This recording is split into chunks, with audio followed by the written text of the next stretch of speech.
Bonjour à toutes et à tous, bienvenue sur votre chaîne d'information régionale, l'essentiel de l'actualité de ces derniers jours en images en 8 minutes. On démarre comme toujours par vos prévisions météo, avec encore et toujours du soleil, du ciel bleu pour les prochains jours. On garde le rythme printanier, lundi et mardi, et mercredi dans une toute moindre mesure, du soleil, du ciel bleu. Vous le voyez, quelques cumulus de beau temps pour mercredi, mais l'essentiel est préservé. Des températures très agréables, un temps printanier, du soleil, plus de 20 degrés dans la région.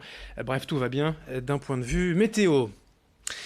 Dans l'actualité nationale déclinée dans la région, de nouvelles informations concernant le lévothyrox, ce médicament polémique contre la thyroïde. Dans une étude récente, des chercheurs toulousains ont pu prouver que les deux formules du médicament n'étaient pas interchangeables. Pourtant, depuis 2 ans, le laboratoire Merck propose une nouvelle formule, différente de l'original, qui provoquait des effets secondaires sur un nombre important de patients. Aujourd'hui, on estime que 60% des malades ne peuvent plus se soigner avec le lévothyrox. Ces patients ne s'adaptent pas à la nouvelle formule et sont donc dirigés vers des traitements alternatifs. Les résultats de l'étude serviront en tout cas aux prochaines actions judiciaires menées par les associations de victimes. L'une d'entre elles s'explique au micro de Rémi Desremeaux.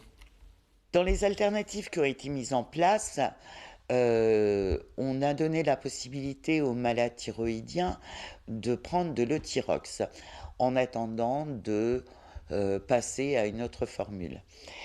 Beaucoup de malades sont allés mieux en récupérant ce médicament au lactose. Il disparaît en Allemagne courant mai, il disparaît courant juin en Belgique. Et là, il faut avertir les malades qui sont sous Euthyrox, vous n'allez plus le trouver ni à l'étranger, ni dans vos pharmacies.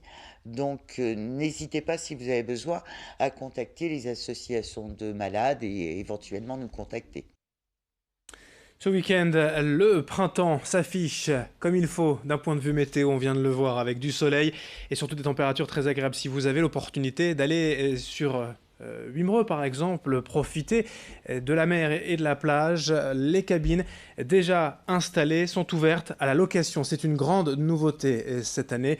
Traditionnellement, les cabines wimereusiennes appartiennent aux familles et se transmettent de génération en génération, si bien qu'il est impossible pour les touristes ou les gens de passage d'en avoir une. Il y a près de 140 demandes en liste d'attente à Wimereux, mais pour la première fois, la ville a donc installé 20 cabines de plage ouvertes à la location. Elles ont été créées par une association de réinsertion locale et sont disponibles. Explication sur place avec le maire de Wimereux au micro de Marine Kijek.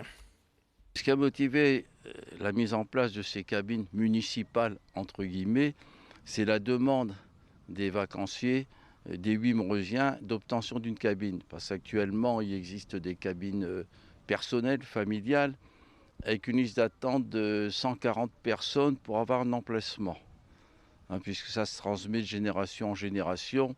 Donc c'était d'offrir au plus grand nombre possible, même s'il n'y a que 20 cabines pour commencer, la possibilité aux familles de louer pour 8 jours, 15 jours ou un mois, d'avoir un emplacement sur la digue de Wimereux.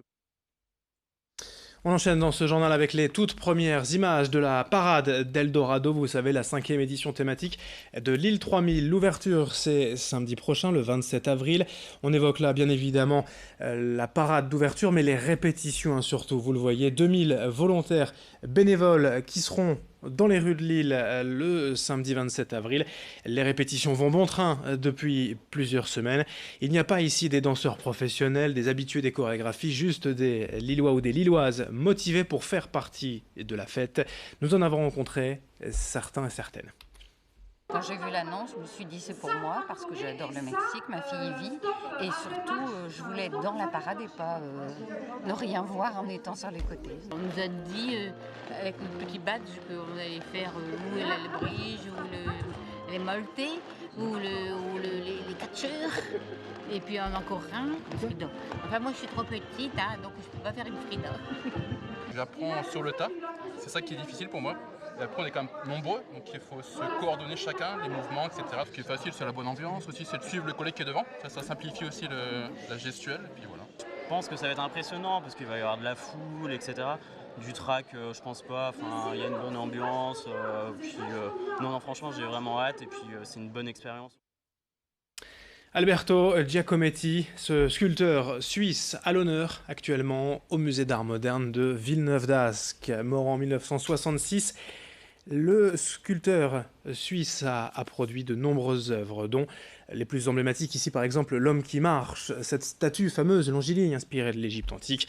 Il y a aussi des œuvres inédites, des estampes, des lithographies, 150 pièces exposées. L'expo retrace les grands moments de sa vie et de son travail. C'est la première fois dans la région, au nord de Paris même, que l'artiste bénéficie d'une telle rétrospective. Un événement forcément pour les amateurs d'art, accessible à tous. Présenté au micro de Xavier Silly. Ça fait quelques semaines qu'on est ouvert et le bilan est plutôt positif parce que justement, il y a un confort de visite qui est réel. On a bien fait d'ouvrir tout l'espace du musée, et notamment l'espace des collections permanentes, pour accueillir cette exposition, parce que ça rend vraiment la visite agréable. Et puis le nouveau dispositif d'éclairage qu'on a mis en place et qu'on a inauguré avec l'exposition Giacometti, vous pouvez le voir peut-être derrière moi, ça permet vraiment de magnifier les œuvres. On peut se permettre des mises en scène plus précises qu'auparavant.